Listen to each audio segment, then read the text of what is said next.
Hello everyone, Assalamu alaikum. This is Rubaya and welcome to back my another video. So আজকের ভিডিওটা interesting কারণ আমার আম্মু যে রান্নাটা রান্না করবে সেটা যারা খায় তাদের তো অনেক ফেভারিট, আর যারা না খায় তারা দেখতেই পারে না। অ্যান্ড সেই যে তিল্লিটা আম্মু রান্না করবে, গরুর তিল্লি, সেটা বয়েল করার জন্য ফার্স্ট এই প্যানের ভিতরে পানি দিয়ে তারপর হলুদ দিয়ে এটাকে বয়েল করতে হবে। হলুদ দিয়ে বয়েল করার কারণ একটাই, যাতে এটার মধ্যে যে কোনো ময়লা না থাকে, সেই ময়লাগুলো হলুদ দিয়ে বয়েল করার সাথে সাথে সব বেরিয়ে যায়।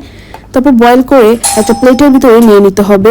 বয়েল হয়ে গেলে চুলা থেকে নামিয়ে আগে ভালো করে পানি দিয়ে ধুয়ে নিতে হবে। এখন এটাকে ম্যারিনেট করে নিতে হবে। ম্যারিনেট করার জন্য প্রথমে এখানে আদা রসুন বাটা দিয়ে দিব, তারপর লবণ দিয়ে দিব, এরপর হলুদ দিয়ে দিব, তারপর এখানে মরিচের গুঁড়া দিয়ে দিব, এরপর এখানে একটু হালকা গরম মশলার গুঁড়া দিয়ে দিব, তারপর একটু ধনিয়ার গুঁড়া দিয়ে দিব। এগুলো দিয়ে তিলিটাকে ভালো করে হাত দিয়ে মাখিয়ে নিতে হবে। সুন্দর করে মাখানো হয়ে গেলে আরেকটা প্যানের ভিতরে তেল দিয়ে তেলটাকে গরম করে নিতে হবে। তেলটা যখন গরম হয়ে যাবে তখন এখানে তিল্লিগুলো দিয়ে দিতে হবে।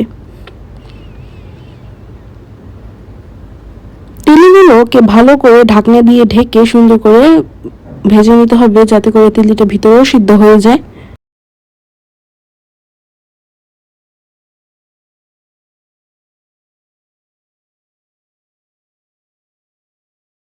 তিল্লিটাকে এরকমই ঢাকনা দিয়ে ঢেকে ঢেকে তারপরে ভাজতে হবে।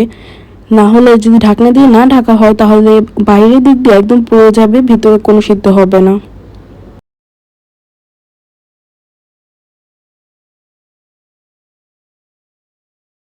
এরপর তিল্লিটাকে সাইড করে তিল্লির যেই তেলগুলো ছিল সেই তেলের মধ্যে পেঁয়াজ আর কাঁচামরিচ ভেজে নিতে হবে।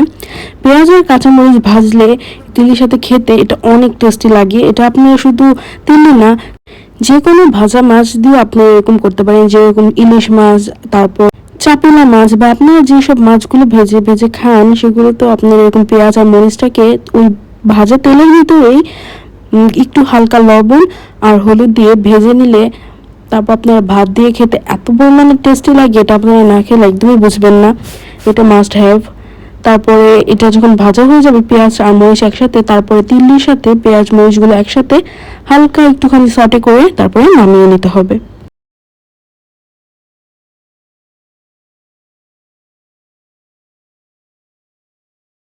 এখন এই পর্যায়ে আমাদের তিল্লি একদম done. So this is the final look.